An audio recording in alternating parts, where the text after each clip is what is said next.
Hello everyone, आज हम लोग डिस्कस करने वाले हैं half wave and full wave rectifier. और कंप्लीट कॉन्सेप्ट आपको बताया जाएगा और इसका थ्योरी एप्लीकेशन एवरीथिंग। ये काफ़ी इंपॉर्टेंट है JEE mains NEET and class twelfth के लिए। तो चलिए हम लोग स्टार्ट करते हैं। रेक्टिफायर, तो रेक्टिफायर जनरली दो टाइप का होता है, half wave rectifier and full wave rectifier. तो रेक्टिफायर को जो हम लोग डिजाइन करते हैं वो पीएन जंक्शन को यूज करके हम लोग बनाते हैं रेक्टिफायर। सबसे पहले रेक्टिफायर क्या होता है हम लोग देखते हैं। ये एक डिवाइस होता है, it is a device which is used for converting alternating current into direct current. ये एसी को डीसी में कन्वर्ट करता है। और यहाँ पर diode can be use as rectifier as it is unidirectional device. Direct diode में क्या होता है, करंट का डायरेक्शन एक ही डायरेक्शन में फ्लो करता है। जब वो फॉरवर्ड वाइस होता है तो पी साइड से एन साइड की तरफ जाता है। तो हम लोग डायोड को यूज करते हैं रेक्टिफायर बनाने में। तो अब हम लोग देखते हैं क्या होता है हाफ वेव रेक्टिफायर। तो ये हम लोग का PN junction as a half wave rectifier है, सर्किट डायग्राम। तो सर्किट डायग्राम आप लोग को याद रखना है। डायोड का अरेंजमेंट क्या रहेगा, रेजिस्टेंस, लोड रेजिस्टेंस जो है मीन्स आउटपुट रेजिस्टेंस, और ट्रांसफार्मर, ये सब आपको डायग्राम माइंड में रखना है। तो ये देखिए, यहाँ पर ये डायोड है। अभी डायोड को हम लोग यहाँ पर, ये ट्रांसफार्मर है, ट्रांसफार्मर का ये सेकेंडरी वाइंडिंग एंड ये प्राइमरी वाइंडिंग। और इधर से हम लोग सप्लाई दिए। तो सप्लाई हम लोग का सपोज ये है V is equal to V naught sine omega t. Primary winding में इसको बोलते हैं प्राइमरी, और ये सेकेंडरी, और ये ट्रांसफार्मर का ये सिंबल है, ये जो है ये ट्रांसफार्मर है। तो एसी सप्लाई दिए हम लोग। अब क्या होता है कि जो एसी होता है वो positive cycle negative cycle alternate होते रहता है। तो जब ए पर पॉजिटिव होगा, पॉजिटिव हाफ साइकिल में, तो पी साइड पॉजिटिव हो जाएगा और एन साइड यहाँ पर हम लोग का लो पोटेंशियल पर रहेगा। तो ये पीएन जंक्शन फॉरवर्ड वाइस रहेगा। फॉरवर्ड वाइस रहेगा तो करंट यहाँ पर पी से एन के साइड जाएगा। तो ये पॉजिटिव साइकिल के लिए हुआ, मीन्स जब ये इनपुट हम लोग का पॉजिटिव है, ये वाला इनपुट, तो यहाँ पर इनपुट वोल्टेज को हम लोग ये वाला वेव फॉर्म जो रिप्रेजेंट कर रहा है, इनपुट वोल्टेज जो कर रहा है, तो हम लोग इसको इनपुट वोल्टेज को दिखा रहे हैं ये वेव फॉर्म से। अब अगर ये निगेटिव हो जाएगा, निगेटिव हाफ साइकिल जब आएगा तो ये निगेटिव हो जाएगा, तो ये रिवर्स बायस हो जाएगा। तो आउटपुट में कोई करंट नहीं मिलेगा। तो पॉजिटिव साइकिल में जब ये डायोड फॉरवर्ड वाइज था तो रेजिस्टेंस के थ्रू करंट आया, सेम करंट यहाँ पर, सेम नेचर का हम लोग को आउटपुट भी मिलेगा। ये आउटपुट है across this resistance, load resistance. अब निगेटिव साइकिल में यहाँ पर ये रिवर्स वाइज हो जाएगा डायोड, तो यहाँ पर कोई हम लोग को सप्लाई आउटपुट नहीं मिलेगा। देन अगेन फिर से पॉजिटिव साइकिल यहाँ पर आएगा, तो ये फॉरवर्ड बायस और फिर हम लोग को आउटपुट मिलेगा। तो ये DC output wave form. DC क्यों बोलते हैं, बिकॉज करंट का डायरेक्शन चेंज नहीं हो रहा है, मीन्स पॉजिटिव करंट ही है, निगेटिव में इधर नहीं आ रहा है करंट कोई। इसीलिए हम लोग इसको बोलते हैं DC current, unidirectional current, always in one direction, positive direction. Then कुछ इंपॉर्टेंट रिजल्ट है related to half wave rectifier जो आप लोग को न्यूमेरिकल सॉल्व करने में हेल्प करेगा। Average output in one cycle. तो डीसी आउटपुट करंट का जो फॉर्मूला होता है वो होता है output current divided by pi. And DC output voltage जो होता है वो होता है वोल्टेज इनपुट का पीक वैल्यू डिवाइडेड बाय पाई। ये भी नॉट क्या है, इनपुट का पीक वैल्यू। यहाँ पर देखिए हम लोग जो अप्लाई किए हैं भी नॉट, याद रखना ये इनपुट का पीक वैल्यू है।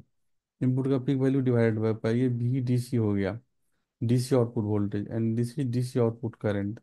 और यहाँ पर आई नॉट जो है ये हम लोग का है maximum value of output current. तो आई नोट को हम लोग बोलेंगे maximum value of I nought current. तो maximum value of I nought current हो जाता है V note divided by R F plus R L. R F होता है डायोड का फॉरवर्ड रेजिस्टेंस, मीन जब डायोड फॉरवर्ड बायस है तो वो कितना रेजिस्टेंस ऑफर कर रहा है, that is forward resistance. Ideal diode के केस में ये हम लोग जीरो ले लेते हैं। तो हम लोग को याद रखना है ये रिलेशन, ये peak value of output voltage है, maximum value of sorry output current. और वी नोट क्या है, peak value of input voltage, and I nought is peak value of output current. तो रिलेशन हम लोग को यहाँ से हम लोग को याद रखना है, डीसी आउटपुट वोल्टेज जो हो जाएगा वो हो जाएगा V note divided by pi into one plus R F by R L. R F हम लोग का फॉरवर्ड बायस रेजिस्टेंस है एंड आर एल है लोड रेजिस्टेंस। तो ये सारा फॉर्मूला आपको न्यूमेरिकल सॉल्व करने में हेल्प करेगा। देन आरएमएस आउटपुट क्या होगा, करंट, इसको याद रखना है I nought by two, and V R M S हो जाएगा V nought by two. Again हम बता रहे हैं ये आई नोट क्या है, peak value of output current, और वी नोट क्या है, ये इनपुट वैल्यू का पीक है, आउटपुट पीक नहीं है, ये इनपुट का पीक है जो हम लोग यहाँ पर सप्लाई किए हैं, पीक इनपुट वोल्टेज। देन हम लोग का कुछ और टर्म है यहाँ पर, the ratio of effective alternating component of the output voltage to the DC component is known as ripple factor. ये रिपल फैक्टर होता है आई ए सी बाई आई डी सी, याद रखना है आपको, ये गिवन रहेगा, बस पुट करना है, फाइंड कर लेंगे रिपल फैक्टर। और दूसरा फॉर्मूला होता है I R M S by I D C whole square minus one का स्क्वायर रूट, और इसका वैल्यू 1.21 आता है, फिक्स वैल्यू होता है ये हाफ वेव रेक्टिफायर के लिए। The smaller the ripple factor more effective will be the rectifier. तो रिपल फैक्टर जितना कम होगा उतना इफिशियंट होगा रेक्टिफायर, ये इंपॉर्टेंट है। देन एक टर्म होता है पीक इनवर्स वोल्टेज रेक्टिफायर का, the maximum reverse biased voltage that can be applied before commencement of breakdown region is called the peak inverse voltage, याद रखना है। when diode is not conducting then PIV जो हो जाएगा peak inverse voltage हो जाएगा V nought के equal, और V नोट क्या है, maximum value of supply voltage, input का maximum value. Then efficiency, efficiency होता है आउटपुट बाय इनपुट इंटू 100, ये यूनिवर्सल फार्मूला है। तो इसको हम लोग सॉल्व करेंगे, एक्सप्रेशन आपको याद रखना है, 40.6% के अप्रॉक्स आएगा ये, 40.6 डिवाइडेड बाई 1 प्लस RF/RL। अगर RF काफ़ी बड़ा है RL से, तो ये टर्म हम लोग का नेग्लिजिबल हो जाएगा, कैपिटल RL काफ़ी बड़ा है RF से, तो ये टर्म जीरो हो जाएगा, तो इफिशियंसी हो जाएगा 40.6%। और अगर ये दोनों इक्वल है देन इफिशियंसी आ जाएगा कितना, नीचे में ये वन हो गया तो 20.3%, 1 + 1 2, तो 20.3% हो जाएगा इफिशियंसी। तो इफिशियंसी ऑफ हाफ रेक्टिफायर जो होता है, अगर यहाँ पर फॉरवर्ड रेजिस्टेंस को हम लोग इग्नोर करेंगे तो 40.6 रहेगा। फॉरवर्ड रेजिस्टेंस में डायोड का फॉरवर्ड रेजिस्टेंस, डायोड कितना फॉरवर्ड रेजिस्टेंस ऑफर कर रहा है। देन टर्म है ratio of I R M S to I D C known as form factor, एक टर्म होता है फॉर्म फैक्टर, वो आर एम एस और डी सी का रेशियो होता है, इसका वैल्यू होता है ऑलवेज पाई/2, और पाई/2 तो 1.57 होता है। And the ripple frequency omega जो होता है हाफ वेव रेक्टिफायर का, वो same as that of A C, means input का जो फ्रीक्वेंसी होगा वही आउटपुट का रिपल फ्रीक्वेंसी हो जाएगा, ये इंपॉर्टेंट है, इससे क्वेश्चन भी सॉल्व होता है, डायरेक्ट क्वेश्चन आता है। देन हम लोग का है PN junction as a full wave rectifier, ये हम लोग देख रहे हैं पहला centre tap full wave rectifier. Centre tap में देखिए डायग्राम ऐसे होगा, आपको डायग्राम माइंड में रखना है, ऊपर D1 है नीचे D2 है, सेंटर टैप में दो डायोड आएगा, और आगे हम लोग देखेंगे ब्रिज रेक्टिफायर, उसमें चार डायोड आता है। तो D1 D2 का अरेंजमेंट याद रखना है कैसे है। सेंटर टैप हम लोग क्यों बोले हैं, बिकॉज ट्रांसफार्मर का जो सेकेंडरी बाइंडिंग है उसके यहाँ सेंटर पर, उसके मिड में कहीं पर जाकर के यहाँ पर सर्किट कंप्लीट किया है, टैपिंग किया है, इसलिए इसका नाम है सेंटर टैप। और ये सीटी मतलब होता है करंट ट्रांसफार्मर, जो कि फिलहाल आप लोग को टर्म ही याद रखना है, इसका भी कोई ज़्यादा डिटेल नहीं जानना है। तो ये सर्किट है हम लोग का फुल रेक्टिफायर सेंटर टैप का। अगेन हम लोग अगर एसी सप्लाई इधर दिए, तो ए के पास वेव फॉर्म इस तरह अगर रहेगा, इनपुट का वेव फॉर्म, सॉरी इनपुट का यहाँ पर जो ए के पास एपियर होगा, तो ए पर अगर सपोज पॉजिटिव साइकिल है तो बी पर उस टाइम में क्या हो जाएगा, निगेटिव साइकिल आ जाएगा। अगेन अगर ए पर निगेटिव साइकिल आया तो बी पर हो जाएगा पॉजिटिव साइकिल, बिकॉज एसी है और ये कंटिन्यूस चलते रहेगा। तो ये AC wave form at B है ये वाला, दूसरा वाला, और ये पहला वाला है एसी वेव फॉर्म एट ए। और हम लोग का आउटपुट एसी वेव फॉर्म क्या होगा, आउटपुट एसी वेव फॉर्म इस तरह से होगा, दोनों साइकिल जब यहाँ पर फॉरवर्ड बायस है D1, तो करंट यहाँ पर ई डायरेक्शन में आया, D2 रिवर्स बायस है तो यहाँ से करंट नहीं आया, तो अगेन यहाँ पर करंट का डायरेक्शन X/Y हुआ। अब अगेन अगर सेकेंड ये जगह यहाँ पर अगर निगेटिव हो जाएगा, मीन्स अगर ये हम लोग का पॉइंट ए के पास निगेटिव वोल्टेज रहेगा और बी के पास पॉजिटिव आ गया इधर सेकेंड हाफ साइकिल में, मतलब ये निगेटिव है हाफ साइकिल में है और बी है पॉजिटिव हाफ साइकिल में, तो ये फॉरवर्ड हो जाएगा उस केस में, और ये करंट प्रोड्यूस करेगा, इधर से कोई करंट नहीं आएगा, तो अगेन करंट का डायरेक्शन फिर से वही रहा, X/Y ही रहा दोनों केस में। तो जब बी फॉरवर्ड बायस है तब पर भी करंट का डायरेक्शन X/Y है, और ए फॉरवर्ड बायस था तो करंट का डायरेक्शन भी X/Y था।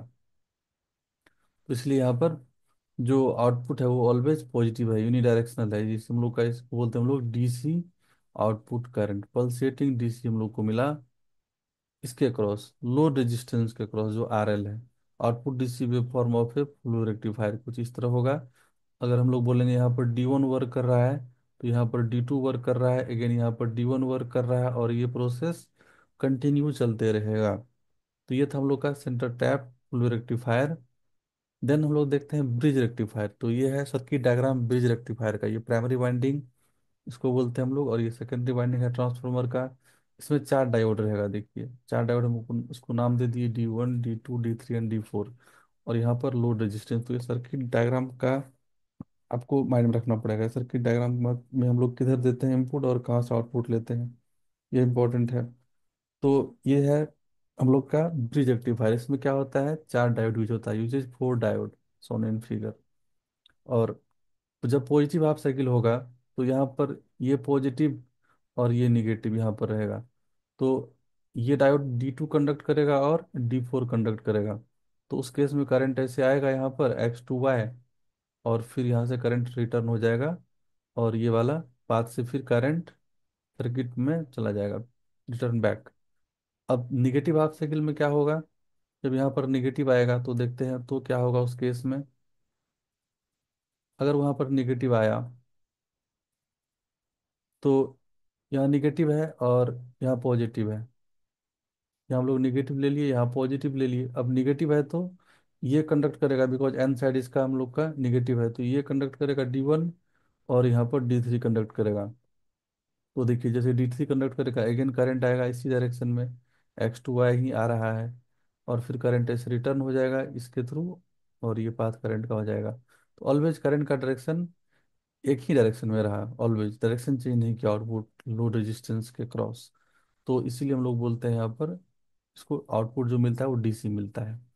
तो ये जो वेव फॉर्म है आउटपुट का है, तो ये कब मिल रहा है, जब D2 एंड D4 कंडक्ट कर रहा है। D2 एंड D4 कंडक्ट कर रहा है तो ये वाला मिल रहा है, और D1 D3 जब कंडक्ट कर रहा है तो ये वाला मिल रहा है। इसी तरह ये अल्टरनेट चलते रहेगा। लेकिन कुछ रिजल्ट है इंपॉर्टेंट जो आपको याद रखना है फुल रेक्टिफायर में। Output voltage is obtained across the load resistance RL. It is not constant but pulsating in nature. अभी जस्ट हम लोग डिस्कस किए, एक पल्स मिल रहा है हम लोग को आउटपुट में। So average value of output voltage हो जाएगा 2V0/π। V0 क्या है, maximum value of input voltage, and I average जो हो जाएगा 2I0/π। एंड VDC हो जाएगा हम लोग का 2V0/π इंटू 1 + RF/RL। फिर RF है फॉरवर्ड रेजिस्टेंस, फॉरवर्ड बाइस रेजिस्टेंस भी हम लोग इसको बोल सकते हैं। RL हम लोग का है लोड रेजिस्टेंस। तो याद रखना है ये जो फॉर्मूला है, ये सेंटर टैप के लिए अप्लाई करेंगे, क्योंकि यहाँ पर RF आ रहा है, एक ही रेजिस्टेंस हम लोग को आ रहा है। अगर इस फॉर्मूला को हम लोग यूज करेंगे ब्रिज रेक्टिफायर के लिए, तो यहाँ पर दो डायोड एट ए टाइम काम करेगा, तो 2 RF आ जाएगा, 2 RF आ जाएगा। तो ये सारा फॉर्मूला सेंटर टैप के लिए आप यूज कीजिएगा। और कुछ नहीं मेंशन है तो सेंटर टैप ही है। देन RF पता है हम लोग को भी जस्ट डिस्कस किए थे, फॉरवर्ड बायस रेजिस्टेंस है, एंड RL है लोड का रेजिस्टेंस। RMS आउटपुट वोल्टेज हो जाएगा वो maximum value divided by √2। And RMS current हो जाएगा वो आउटपुट का मैक्सिमम वैल्यू डिवाइडेड बाय √2। तो अगेन V0 क्या है, इनपुट का मैक्सिमम वैल्यू, और I0 है आउटपुट का मैक्सिमम वैल्यू। ये इंपॉर्टेंट है। तो अब हम लोग को एक टर्म है रिपल फैक्टर, इसके लिए कांस्टेंट रहेगा। रिपल फैक्टर 0.48% रहता है रिपल फैक्टर। रिपल फ्रीक्वेंसी क्या होता है, वो हम लोग का फुल रेक्टिफायर का वो ट्वाइस ऑफ इनपुट ऐसी फ्रीक्वेंसी हो जाएगा। जो भी AC इनपुट देंगे उसका ट्वाइस हो जाता है रिपल फ्रीक्वेंसी। तो ये टर्म था। देन नेक्स्ट हम लोग का पीक इनवर्स वोल्टेज जो हो जाएगा, इस केस में 2V0 हो जाएगा। 2V0 हो जाता है peak inverse voltage full rectifier का। V0 क्या है, इनपुट का मैक्सिमम वैल्यू, एंड इफिशियंसी हो जाता है 81.2 डिवाइड बाई 1 + RF/RL। अगेन अगर RF काफ़ी छोटा होगा RL से, तो इफिशियंसी 81.2% रहेगा फुल रेक्टिफायर का। एंड फॉर्म फैक्टर का फॉर्मूला अगेन IRMS/IDC, और ये π/2√2 आएगा। तो ये था हम लोग का। कुछ क्वेश्चन एग्जांपल लेते हैं, देखिए क्वेश्चन है, in half rectifier what is the output frequency if the input frequency is 50 Hz, and what is the output frequency of a full rectifier for the same input frequency. तो half wave rectifier के लिए जो output frequency हो जाता है वो हो जाता है सेम एज इनपुट फ्रीक्वेंसी, तो हो जाएगा 50 Hz। ये हो जाएगा हाफ वेव के लिए।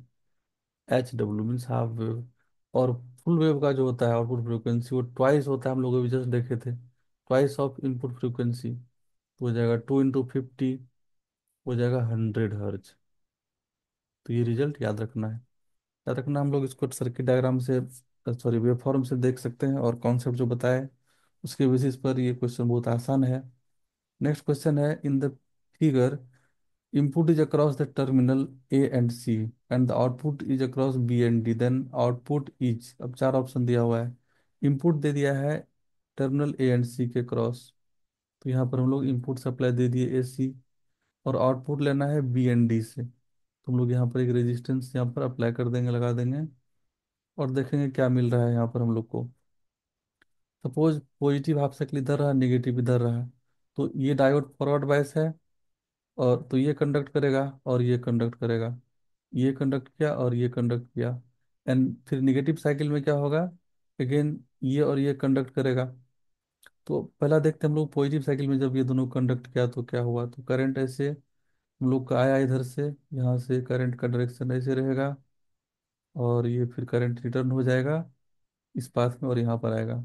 तो अब निगेटिव साइकिल में भी सेम प्रोसेस होगा, ये दोनों डायोड फॉरवर्ड बायस रहेगा। तो फिर से हम लोग यहाँ पर देखेंगे करंट ऐसे आएगा और सर्किट को कंप्लीट करेगा थ्रू दिस डायोड। तो डेफिनेटली हम लोग का फुल वेव रेक्टिफायर को ही रिप्रेजेंट कर रहा है, तो ऑप्शन सी करेक्ट हो जाएगा, जिस circuit of full wave rectifier. ये था हम लोग का रेक्टिफायर का कुछ इंपॉर्टेंट कॉन्सेप्ट। तो हम लोग देखेंगे नेक्स्ट वीडियो में कुछ और इम्पोर्टेंट।